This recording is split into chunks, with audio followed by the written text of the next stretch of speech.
அனைவருக்கும் வணக்கம் மக்களே, வணக்கம். சற்று முன் கிடைத்திருக்கக்கூடிய ஒரு மிக மிக முக்கியமான செய்தி ஒன்று வெளியாகி உள்ளது. சற்று முன் 400-500 கோடி உதயநிதி ஸ்டாலின் திடீர் கைது, போலீஸ் குவிப்பு, இது மாதிரி செய்திகள் வெளியாகிருக்கு. ஸோ இதை பற்றி தான் இந்த வீடியோவில் நாம் முழுமையாக பார்க்க போகிறோம். ஸோ அதுக்கு முன்னாடி நம்ம சேனலுக்கு இப்போ தான் நீ முதல் முறையாக வந்திருக்கீங்க அப்படின்னா ஸோ மறக்காமல் நம்மளுடைய சேனலை சப்ஸ்கிரைப் பண்ணி சப்போர்ட் பண்ணுங்கள். ஸோ வாங்க வீடியோக்குள்ளே போகலாம். ஸோ பார்த்தீங்கன்னா ஒரு 4500 கோடி பார்த்தீங்கன்னா உதயநிதி ஸ்டாலினுடைய மனைவி வீட்டில் வசமாக சிக்கிற சம்பவம் பெரும் பரபரப்பை திமுக இடையே ஸோ ஏற்படுத்தியிருக்கு. ஸோ நேற்று பார்த்திங்கன்னா பதவி பிரமாணம் செஞ்சுருந்தாங்க இல்லையா. ஸோ அமைச்சரவை மாற்றம் ஸோ நடைபெற்றது.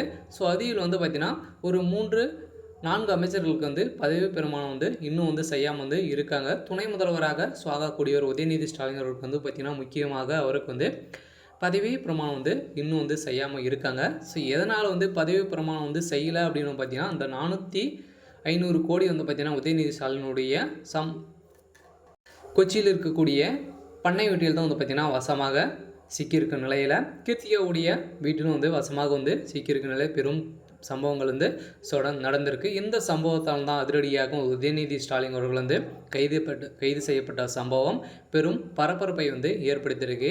ஸோ இதன் அடிப்படையில் போலீஸ் பார்த்திங்கன்னா பலத்த பாதுகாப்போடு போலீஸ் அண்ணா அறிவாலைக்கு முன்னாடி போலீஸ் பாதுகாப்பு ஸோ நடத்துறது. இல்லைனா பெரிய கலவரங்கள் ஏற்படும் இல்லையா.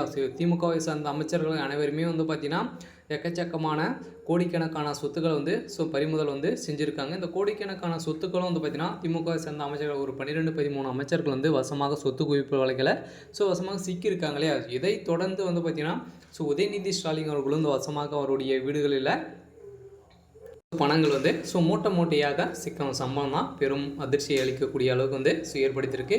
இதன் அடிப்படையில் பார்த்திங்கன்னா ஸோ ஏற்கனவே இப்போ பார்த்திங்கன்னா புதிதாக அமைச்சரவை மாற்றங்கள் நடைபெற்றிருக்கு.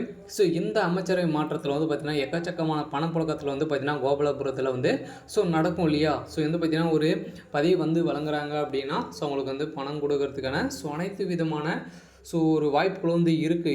இதன் அடிப்படையில் தான் பார்த்திங்கன்னா அமைச்சரவை பதவிக்கு ஒவ்வொன்றதுக்கும் பார்த்திங்கன்னா ஸோ 1000 கோடிக்கு மேலே வாங்க போகிறதாக ஒரு ரகசியமான செய்தி ஸோ வெளியாக நிலையில் தான் அதிரடியாக கோபாலபுரத்தில் பார்த்திங்கன்னா போலீஸ் ஸோ அதிரடியாக களமிறங்கி டெல்லியில் இருக்கக்கூடிய போலீஸ் அனைவருமே ஸோ தமிழகத்தில் இறங்கியிருக்காங்க. இதன் அடிப்படையில் தான் பார்த்திங்கன்னா உதயநிதி ஸ்டாலின் அவர்கள் கைது செய்யப்பட்ட சம்பவம், அவருடைய வீடுகளில் அவங்க சம்மந்தப்பட்ட ஸோ அனைத்து நிறுவனங்களிலும் பார்த்திங்கன்னா சோதனைகள் நடக்கல. இவர் பார்த்திங்கன்னா ஒரு துறை நிறுவனங்கள் நடத்திட்டு வருகின்ற நிலையில் ஸோ அந்த துறையில் பார்த்திங்கன்னா எக்கச்சக்கமான பணங்கள் ஸோ வசமாக சிக்கும் சம்பவம் தான் ஸோ பெரும் அதிர்ச்சியை அளிக்கும் சம்பவமாக ஸோ மாறி இருக்குது. இதனால் திமுகவில் பார்த்திங்கன்னா பெரும் கலவரங்கள் ஸோ ஏற்பட்டு இருந்தாலும் இதனுடைய வழக்கில் ஸோ என்ன நடக்க போகுது அப்படின்றத ஸோ நாம் வெயிட் பண்ணி பார்க்கலாம். ஸோ இது மாதிரி அரசியல் சார்ந்த ஸோ நிகழ்வுகளை தெரிஞ்சுக்கணும் அப்படின்னா மறக்காமல் ஸோ நம்மளுடைய சேனலை சப்ஸ்கிரைப் பண்ணி சப்போர்ட் பண்ணுங்கள். தேங்க்யூ.